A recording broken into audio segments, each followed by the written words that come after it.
Hey guys, आज हम बात करने वाले हैं जुंजी ईटो के बारे में। एक ऐसे मांगा राइटर जो जाने जाते हैं अपनी हॉरर स्टोरीज की वजह से। तो आज हम उन्हीं की लिखी हुई एक ऐसी ही हॉरर स्टोरी ग्यो कवर करने वाले हैं। तो let's start it. Chapter number 1, the death stench of the South Sea. इस वीडियो में मैं इस मांगा के 2 चैप्टर्स कवर करूंगा। तो चैप्टर नंबर 1 का स्टार्ट कुछ यूं है कि एक लड़का ओशन को एक्सप्लोर करने के लिए उसमें जंप करता है और वो एक्सप्लोर करता करता काफ़ी नीचे चला जाता है कि उसके ऊपर कुछ शार्क्स अटैक कर देती हैं। वो उसके पीछे ही पड़ जाती हैं और वो बहुत मुश्किल से उनसे पीछा छुड़ा के ओशन की सरफेस के ऊपर पहुंचता है और अपनी गर्लफ्रेंड कायोरी को कहता है कि मुझे बोट के ऊपर खींचो। जैसे ही उसकी गर्लफ्रेंड कायोरी उसे की बोट के ऊपर खींचती है तो वो उन्हें बताता है कि शार्क से पहले मुझे पर किसी और चीज़ ने भी अटैक किया था। वो शार्क नहीं थी, ना वो इतनी बड़ी थी, मैंने उस चीज़ को पहले कभी नहीं देखा और ना ही वो किसी फिश की तरह मूव कर रही थी। ऊपर आने के बाद टडाशी को कायोरी कुछ ठीक नहीं लग रही होती तो वो उसे कहती है कि चलो घर चलें। ओशन की स्मेल इतनी ज़्यादा है कि इससे मेरी तबीयत ख़राब हो रही है, जिससे वो घर वापस चले जाते हैं। बोट से लैंड पर उतरने के बाद भी कायोरी को कुछ ठीक नहीं लग रहा होता क्योंकि वहाँ पर एक फ़िश मार्केट होती है, जिससे आप इस बात का अंदाज़ा लगा सकते हैं कि जो कायोरी की सेंस ऑफ स्मेल है वो बहुत ज़्यादा अच्छी है और वो थोड़ी सी भी गंदी स्मेल को बेयर नहीं कर सकती। तो जैसे ही वो घर पहुंचते हैं उनके दरमियान एक छोटी सी फाइट होती है, जिस पर कायोरी ये कहकर चली जाती है कि मैं टोक्यो वापस जा रही हूँ और तुम अपना देख लो, और घर से चली जाती है, घर से बाहर निकल जाती है।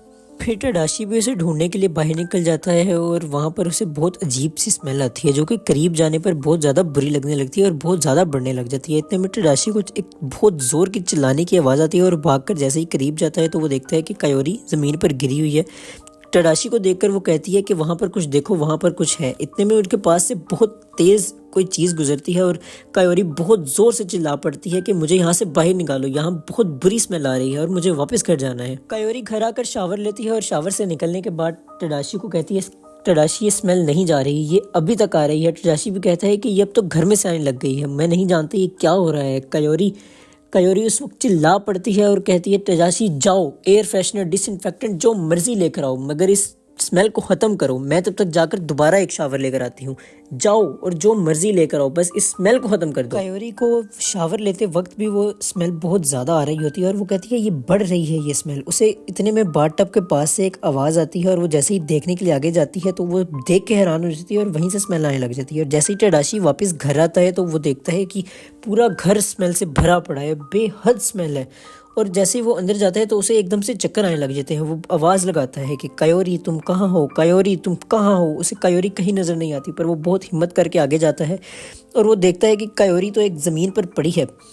ज़मीन पर पड़ी देखकर कायोरी को वो उठाने लगता है और एकदम से उसे कहीं और से स्मेल आती है। वो स्मेल का पीछे करता हुआ एक कमरे में चला जाता है और कमरे के अंदर से एक वास उठा लेता है उस चीज़ को मारने के लिए।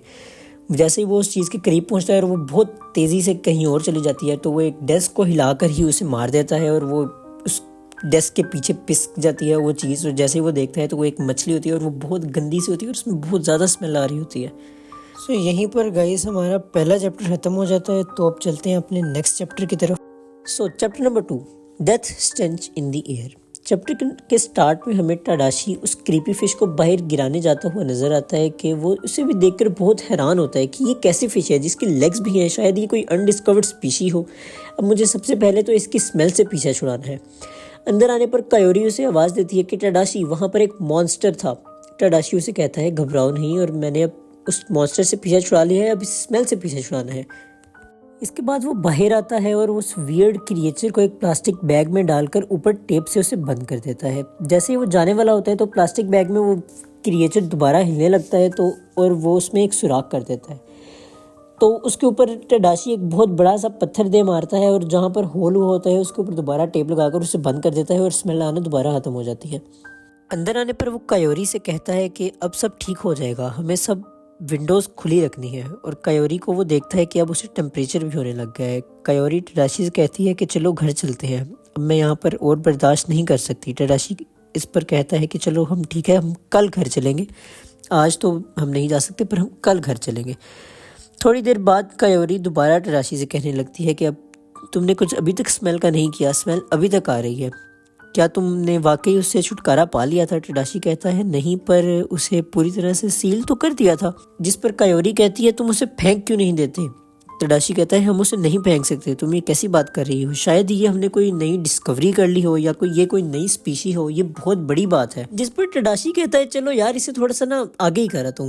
वहाँ जैसे ही वो जाकर देखते हैं तो बहुत ही उसे थोड़ी अजीब लगती है ये बात, वहाँ पर कुछ भी नहीं होता। इतने में कायोरी अंदर से चिल्लाती है कि वो बैग विंडो से अंदर आ जाता है जिसके अंदर वो क्रिएचर होता है। वो बैग के अंदर वो क्रिएचर दोबारा होल्ड करता है और स्मेल वो दोबारा आने लग जाती है और वो कायोरी के ऊपर गिरने वाला होता है। कायोरी के ऊपर वो जैसे ही गिरने वाला होता है कायोरी चिल्ला पड़ती है और वो बाहर की तरफ भागने लगती है। जैसे ही वो बाहर की तरफ भागने लगती होती है तो वो अपने डायरेक्शन तडाशी की तरफ कर लेता है और तडाशी पर अटैक कर देता है। तडाशी पर अटैक करने के बाद वो उसका एक हाथ भी इंजर कर देता है थोड़ा सा और उसमें से ब्लड आने लगता है, जिसके बाद तडाशी एक चेयर उठाकर उसको हिट करता है और वो दोबारा अपनी डायरेक्शन कायोरी की तरफ करता है। कायोरी की तरफ वो जाने वाला होता है, कायोरी के ऊपर अटैक दोबारा करने वाला होता है, कायोरी का पाँव स्लिप होता है, कायोरी ज़मीन पर गिर जाती है। तडाशी कहता है यार ये तो सी की तरफ जा रहा है, कायोरी तुम यहाँ पर रुको मैं उसे देख कर आता हूँ। जिस पर कायोरी को बहुत गुस्सा आता है, तुम मुझे यहाँ छोड़कर जा रहे हो, मुझे फीवर है और तुम उसे भूल क्यों नहीं जाते, वो एक मछली ही तो है, वो तुम्हारी गर्लफ्रेंड से तुम्हें ज़्यादा अच्छी है। वो कायोरी की एक नहीं सुनता और उसे देखने के लिए नीचे चला जाता है। नीचे जाकर वो कहता है अरे यहाँ पर तो बहुत ज़्यादा ही अंधेरा है, मुझे कुछ भी नज़र नहीं आ रहा, शायद किसी दिन वो दोबारा किनारे पर आए। इतने में उसे एक आवाज़ आती है और वो जब देखने जाता है तो वो बहुत देखकर हैरान होता है कि उसी तरह की 3 फिशेज़ वहाँ पर मौजूद हैं। तो और यहाँ पर ही हमारे ये चैप्टर भी ख़त्म हो जाता है। सेकंड चैप्टर ग्यो मांगा का यहाँ पर ख़त्म हो जाता है। आई नो ये स्टार्टिंग से इतनी खास नहीं लगती है पर आगे जाके गाइस ये बहुत ज़्यादा डिस्गस्टिंग और क्रीपी बन जाती है। सो आज के लिए इस वीडियो में इतना ही था। इसके बाद हम अगली वीडियो में ज़रूर मिलेंगे इसके अगले 2 चैप्टर्स के साथ। सो आज के लिए बाय बाय।